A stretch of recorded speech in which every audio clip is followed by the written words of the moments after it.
Hello दोस्तों, कैसे हैं आप। आज की कहानी का नाम है बोझ। बहू ने ससुर को बाहर गेट पर खड़े देखा तो अंदर आकर पति सतीश से बोली, लगता है बूढ़े पिता को पैसों की जरूरत आ पड़ी है, तभी मुंह उठाए बेटे के पास चला आया है।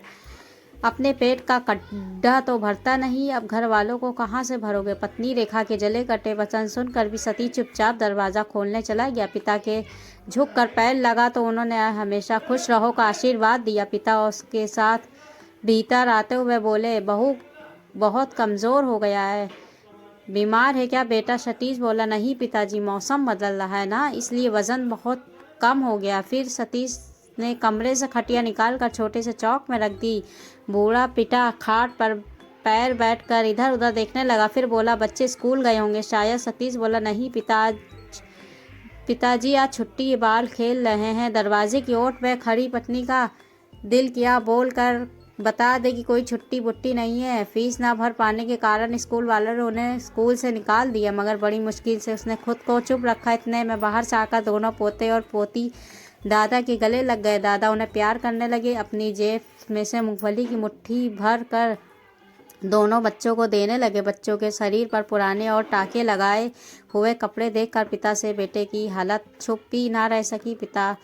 बूढ़े पिता पढ़ा लिखा नहीं थे, मगर आंखों से दुनिया देखी थी, वो सब समझ रहा था। बहू चाय बनाकर लाई थी। ससुर पहला घूंट भरते ही समझ गया, ये नेचुरल दूध तो बिल्कुल नहीं है। बेस्वाद चाय के 2 घूंट भरकर ही बाकी बची चाय कप में ही छोड़ दी और कप को खाट से नीचे रख दिया। फिर बेटे सतीश को पास बुलाया। वो घबराता हुआ पिता के पास आकर जमीन पर ही बैठ गया। मन से आशंकित था कि बूढ़े पिता पैसे ना मांग ले, ना बच्चों की फीस भर पाया था, ना बिजली का बिल, ना पत्नी की दवाइयों के लिए पैसे थे जुटा पा रहा था। 4 महीने का मकान का किराया भी बाकी चल रहा था। वो अधमरा सा होकर पिता के मुंह की ओर देख रहा था। उधर पत्नी सारे काम छोड़कर दरवाजे की ओर कान लगाकर खड़ी थी कि बूढ़ा पिता कितने रुपए की मांग करता है।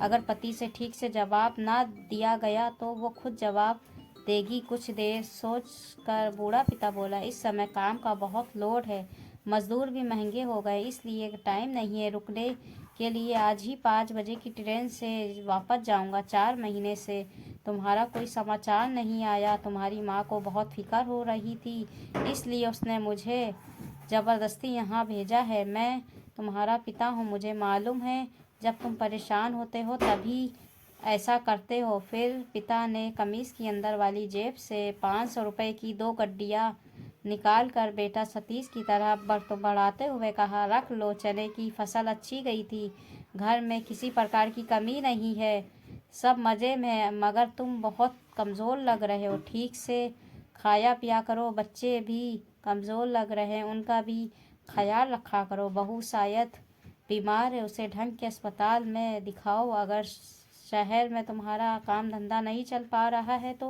गांव लौट आओ। बेटा सतीश, तुम्हारे बिना मेरा और तुम्हारी माँ का मन भी नहीं लगता।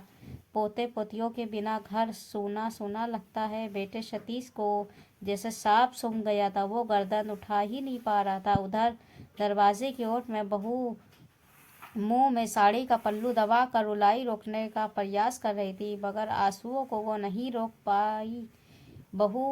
बूढ़ा पिता बोला, क्या हुआ, ज़्यादा बड़े हो गए हो क्या, पैसे ले लो। सतीश हड़बड़ाते हुए बोला, नहीं पिताजी। फिर डरते डरते हाथ आगे बढ़ा दिया।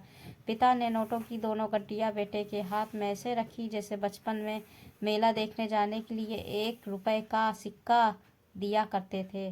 बेटे सतीश का दिल किया अभी पिता की गोद में सर रख कर थोड़ा सुस्ता ले और कहे, पिताजी, जिंदगी की भागदौड़ और शहर को आबो हवा ने मेरे ज़मीर को थोड़ा कमज़ोर कर दिया है। दिन भर की मेहनत के बाद भी ना खुद की ज़रूरतें पूरी कर पाता हूँ, ना पत्नी बच्चों की ख्वाहिशें। सचमुच मैं बहुत थक गया हूँ पिताजी। मगर उम्र के इस पड़ाव ने उसे ये भी ना कहने दिया। दोस्तों, जब तक पिता के पैरों में जान रहती है वो कभी भी औलाद पर बोझ नहीं बनता। एक पिता कई शादी शुदा बेटे के परिवार को एक साथ पाल सकता है, मगर कई बेटे मिलकर भी एक पिता का बोझ नहीं उठा सकते। कड़वा है पर सही है। आपको कहानी कैसी लगी? अच्छी लगी हो तो लाइक करके सब्सक्राइब कर दीजिएगा। ऐसे ही हम आपके लिए मज़ेदार कहानी लाते रहेंगे। अब हमको इजाज़त दीजिए। कल फिर हाजिर होंगे एक नई कहानी के साथ। तब तक के अपना ख्याल रखिए। अल्लाह हाफिज़।